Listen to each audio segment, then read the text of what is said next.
Broadcasting from Mega Manila and streaming on the World Wide Web. We are Crusaders Broadcasting System, DWAD. 1098 AM. Now radio. Up next on DWAD, JKRS with J. Martin. Mga nais magpadala ng mensahe, nakabukas ang aming text line 0927-634-3005. Ayan, kasamang Francis, mga epektibong programa na patuloy na sinasagawa sa BGMP Morong. Alamin natin ang ginagawa ng warden ng Morong. Sino ba yung warden ng Morong kasama din? Narito ang pahayag ni Jail Senior Inspector Noel Senyorin. Bago ang lahat, thank you muna sa pagpapaunlad ninyo sa aming invitation, sir. At kumusta sa inyong mga manonood, mga masugid na taga-subaybay.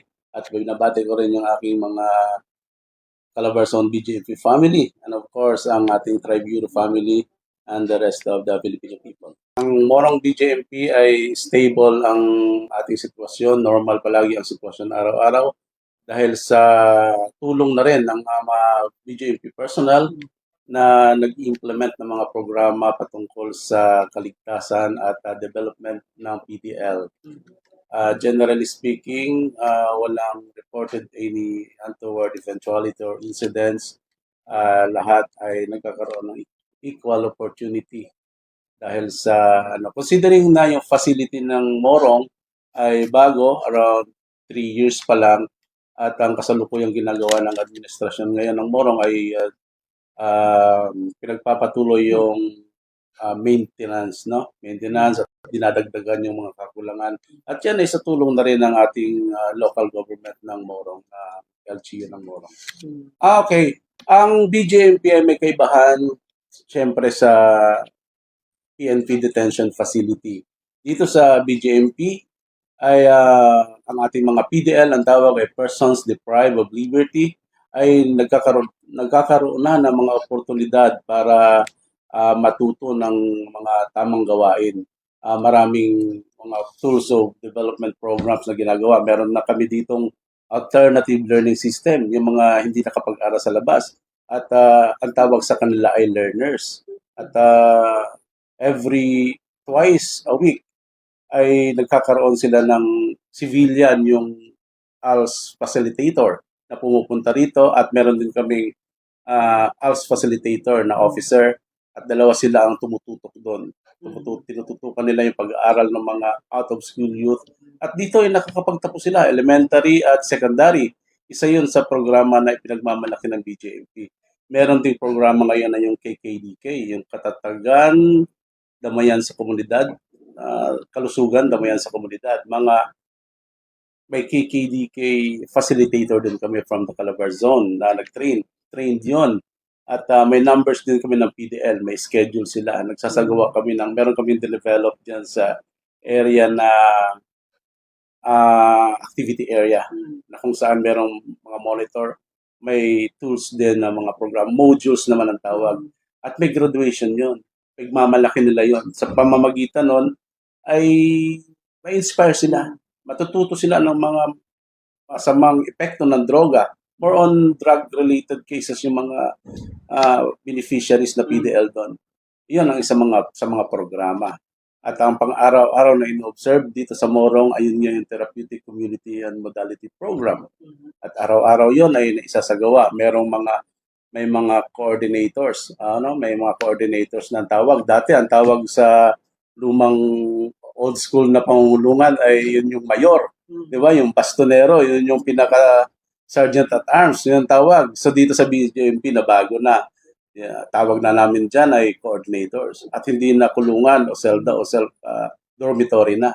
At residence, facility residence ang tawag sa kanila.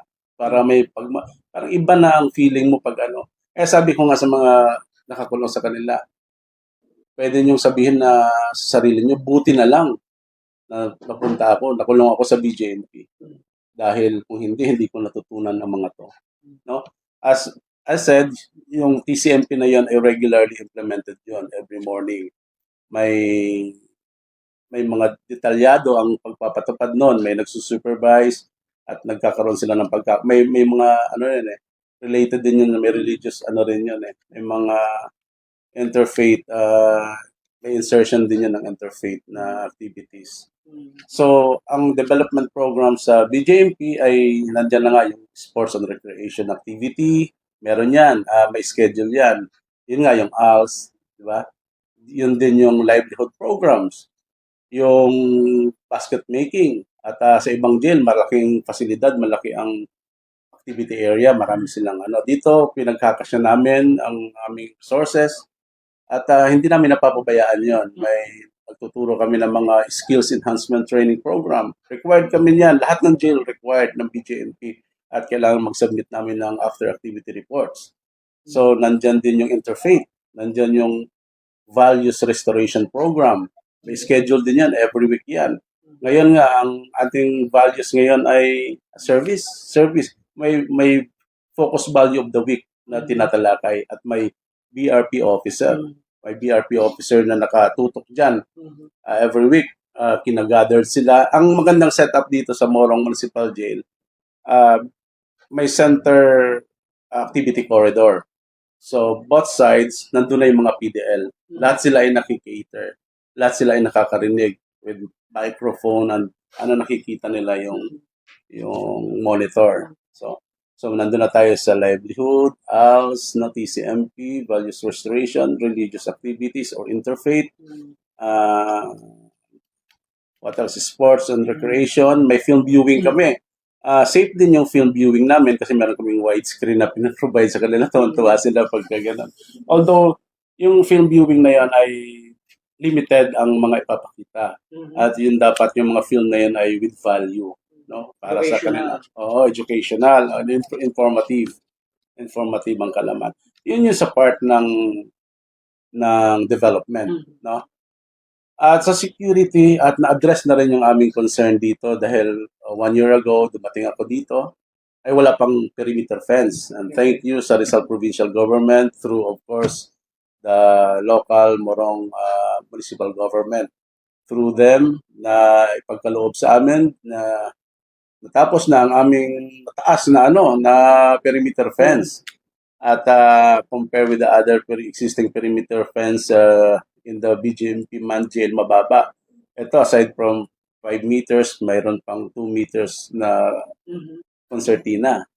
And just recently, nung na-grant yung aming request na pagkalooban kami ng floodlights at ongoing installation. Kung hindi umuulan ngayon, ay tapos na.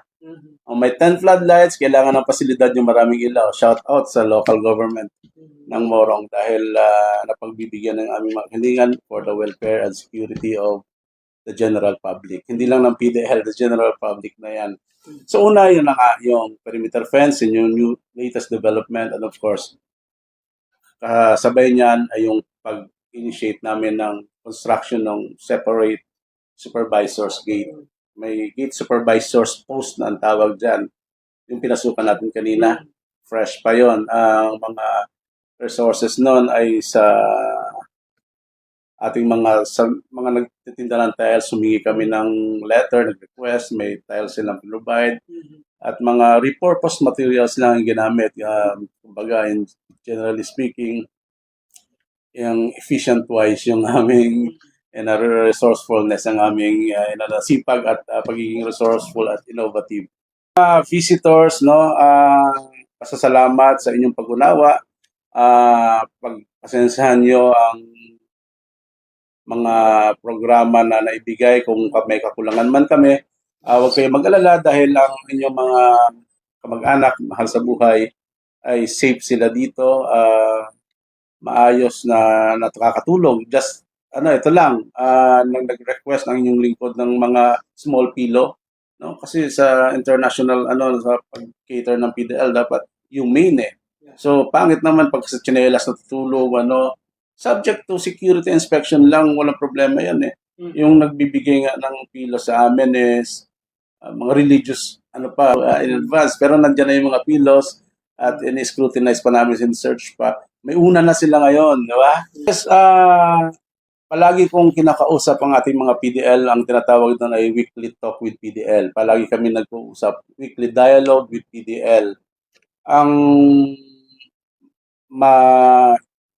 i-offer ng BJMP 24/7 at sa mga susunod pa na ng mga leadership ay yung maayos na pamamahala, no? At ligtas at maayos at makataong pamamahala.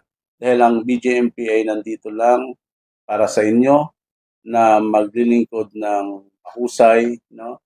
Makatao at resilient na serbisyong publiko. Yun po ang ano namin, ang posible namin, ang sinasabi ko na magiging habang buhay na paglilingkod na serbisyo. At ating pong napakinggan ang warden ng Morong Municipal Jail na si Jail Senior Inspector Noel Senyorin. Dito, hanga-hanga din naman itong si Senior Inspector Senyorin sapagkat Jail Senior Inspector pala. At Kasamang Francis, tama. open siya, naipaliwanag niya. Para malaman naman ng mga kababayan natin na yung kulungan ay hindi lamang isang dalahan ng mga dadon din yung dormitory para sa pagbabago. Kaya nga binabago yung kanilang pamamara tulad ng nakapag-aaral. Mahirap sa mga nakakulong ang hindi nakakatuto mag-aral, magbasa, sumulat. Dahil napakahirap din na makipag-communicate sila sa labas kung wala silang, hindi sila marunong bumasa, hindi sumulat. At doon ay nabubuksan yung kanilang isipan sa alamat, karunungan, na kung saan ay ipapabot sa kanilang pamilya. Kung ano ang mga programa ng jail. Pero siyempre, kung doon sa mga may kasalanan na napapasok dyan, is panahon din na magkaroon sila ng pagbabago. Gaya nga ng sabi ni Jail Senior Inspector Senyorin, talagang tiniyak niya na epektibo yung kanilang mga programa na isinasagawa dyan sa Morong Municipal Jail. At alam nyo, itong Morong Municipal Jail, nung dati ho napasyal ako dyan, hindi ho ganun kaganda. Simula ho nung dumating si Senyorin, nakita natin unang-una, naka-tiles na, tsaka naging presentable. Kaya nga kung isipin mo, kulungan na nga, binababoy pa. Pero itong sa Morong Municipal Jail, ayon kay Senyorin, napakaganda na. Nakakulong ka na nga, pinakaramdam pa sa'yo na hindi maganda yung pagtrato. Pangit naman yung ganun, di ba? Kaya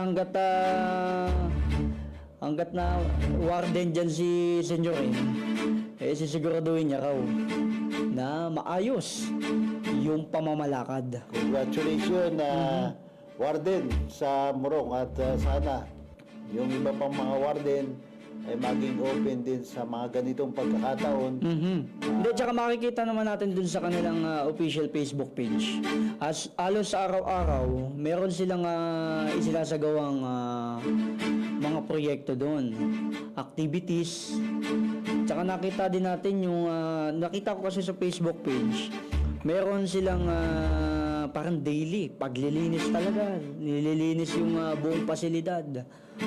Pag pumasok ka sa dormitory na sinasabi ni Warden, hindi ka mababahuan dahil napakabango, malinis. Talagang disiplinado yung mga nakakulong. Sana pamarisan ang mga ginagawa ng mga warden sa buong Pilipinas. At alam ko talagang yung BJMP nagbibigay ng pagkakataon sa mga nakakulong na magbagong Tsaka buhay. birang-bira natin makausap ang BGMP. Sa ibang lugar, ayaw nilang humarap. Oo. Swerte mo na nagkaroon ka ng pagkakataon sa ganyang BGM. Oo, at tayo nagpapasalamat sa butihing warden na si Jail Senior Inspector Noel Senyorin na nakikipag-coordinate kayo sa media. Ayan po, sa mga nais magpadala ng mensahe, nakabukas ang aming text line